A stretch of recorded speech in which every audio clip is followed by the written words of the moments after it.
before Collin comes up here, I wanted to kind of give an introduction here. And if you think about it, when we have the time that Jesus was born, for 400 years before that, there were no prophets, there were no godly kings, there were nobody in Israel to give the people hope. 400 years. I mean, that's going back to the time of the Mayflower in our history. I mean, that's a long time that God was silent. Of course, God was very much alive and well in people's hearts and lives, but there wasn't the leadership, there wasn't the promises of God being revealed through the people. That's a long time to wait. That's a lot of generations to go by waiting for God's promises. And so when Jesus appeared on the scenes, many people had given up. God was just way out there in outer space someplace and wasn't active amongst them like he had been in the past. And so the idea of hope, Jesus being the hope, as he came to earth, as he began to live his life here, the things he did and the things he said and what his life was about, it was a hope to many people. And as we look at the sermons through Advent, we're going to take each Sunday and look at how Jesus demonstrated who he was. Today, hope. Next week, peace. Then joy. Then love. We're going to take a little picture of Jesus' life and show how Jesus accompanied and how he brought hope to a person around him and the people around him. So I'll ask Collin to come up now and to continue on as we look at Jesus being our hope.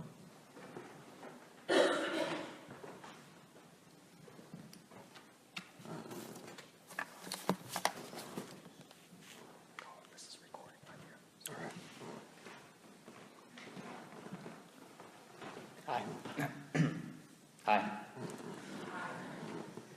So when Brent asked me to preach this morning, I was overwhelmed. I came here as a kid, and then I kind of bounced around from church to church, but I always felt welcomed here. And when Jesus was born and we preached, that's what helped the religion spread so quickly, was because he offered a welcoming. But another way he did that was with hope. And so up on the screen here is a picture of the U.S. Women's National Team during the World Cup. Probably the best moment, in soccer history for us. We 87th minute, we go down John Brooks, corner, headshot, bottom corner, 2-1 win over Ghana. That was the point for the U.S. That gave hope to people, through fans and believers that we could go all the way. And so that's why I put my hope in. That one day, I can give hope to people by doing this. And so in the reading day, we have a lady and a daughter who Jesus gave hope to. Let's see, in the reading we hear. Mark 5, verses 21 through 43. Now when Jesus had crossed over again by boat to the other side, a great multitude gathered to him, and he was by the sea. And behold, one of the rulers of the synagogue came, Jairus by name. And when he saw him, he fell at his feet. And he begged him earnestly, saying, My little daughter lies at the point of death. Come and lay your hands on her, that she may be healed, that she may live. So Jesus went with him, and a great multitude followed him and thronged him. Now a certain woman had a flow of blood for 12 years, and had suffered many things from many physicians. She had spent all that she had, and was no better, but rather grew worse. When she heard about Jesus, she came behind him in the crowd and touched his garment. For she said, If only I may touch his clothes, I shall be made well. Immediately the fountain of her blood was dried up, and she felt in her body that she was healed of the affliction. And Jesus, immediately knowing him in himself that power had gone out of him, turned around in the crowd and said, Who touched my clothes? But his disciples said to him, You see the multitude thronging you, and you say, Who touched me? And he looked around to see her, who had done this thing. But the woman, fearing and trembling, knowing what had happened to her, came and fell down before him and told him the truth. And he said to her, Daughter, your faith has made you well. Go in peace and be healed of your affliction. While he was still speaking, some came from the ruler of the synagogue's house, who said, "Your daughter is dead. Why trouble the teacher any further?" As soon as Jesus heard the word that was spoken, he said to the ruler of the synagogue, "Do not be afraid, only believe." And he permitted no one to follow him except Peter, James, and John, the brother of James. Then he came to the house of the ruler of the synagogue and saw a tumult and those who wept and wailed loudly. When he came in, he said to them, "Why make this commotion and weep? The child is not dead, but sleeping." And they laughed him to scorn. But when he had put them all out, he took the father and the mother of the child and those who were with him, and entered where the child was lying. Then he took the child by the hand and said to her, "Talitha cumi," which is translated, "Little girl, I say to you, arise." Immediately the girl rose and walked, for she was 12 years of age. And they were overcome with great amazement.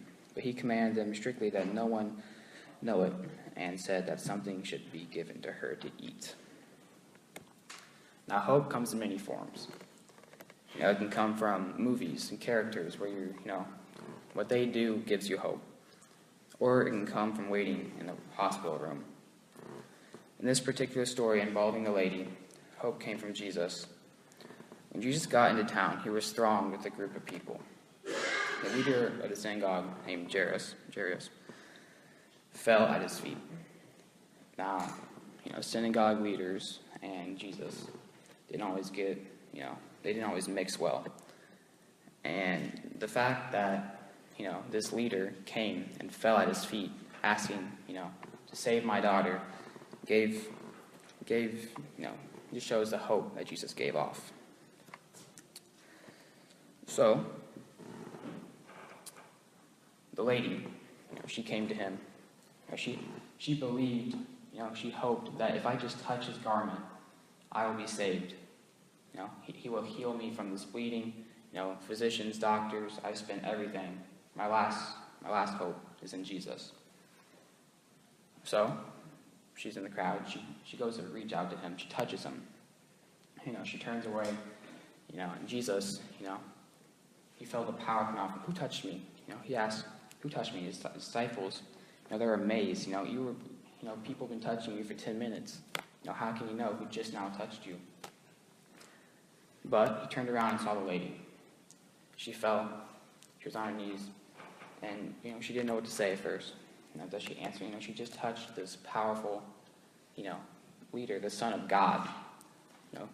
And she finally spoke. She's like, she told him of her predicament, and he said, "You're healed. My daughter, you are healed. You are saved."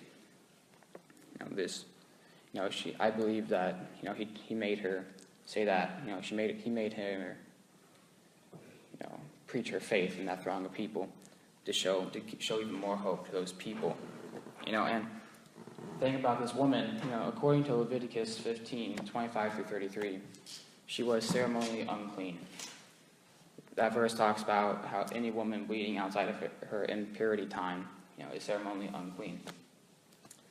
And so this just shows, how Jesus, once again, is among the group of people that are outcasts of society. The prostitutes, the adulterers, the tax collectors. It shows love for all and hope, which is another way that religion spread quickly.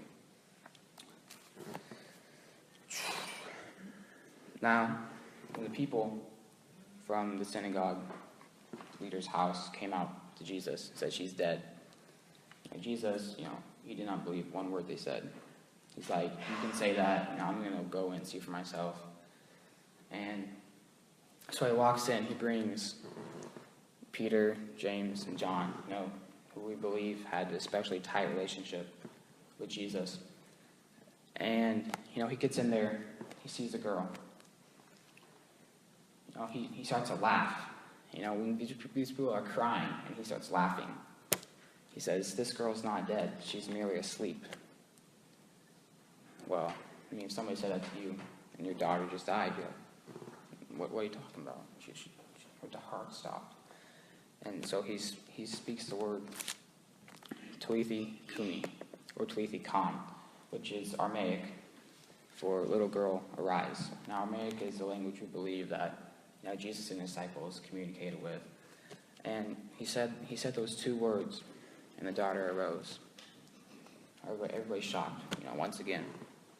And this just shows his power over physical ailments and death. That no matter what, if you put your hope in him, that you will be saved spiritually or physically, And so, in our lives, we go through bad situations. We have heart conditions. Things trouble us like Parkinson's and cancer.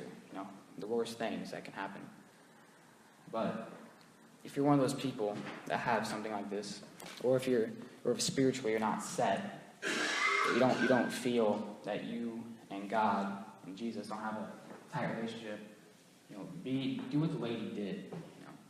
She put all of her hope in Jesus, knowing that she will be saved. And so, just in our lives,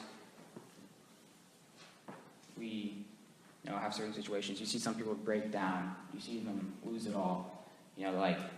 God, I hope, I put my hope in your son and everything, but I'm still, this is still, a burden to me. Why isn't this happening? Just because you put your hope in Jesus and in God doesn't mean that God just going to snap his fingers and you're going to be saved. Healed. You're going to be saved. But, just because he doesn't heal you at that moment, he heals you eternally. Your spirit is healed, And so what I'm asking you guys to do is to put your hope in Jesus, and so that you can be saved eternally and physically. Thank you.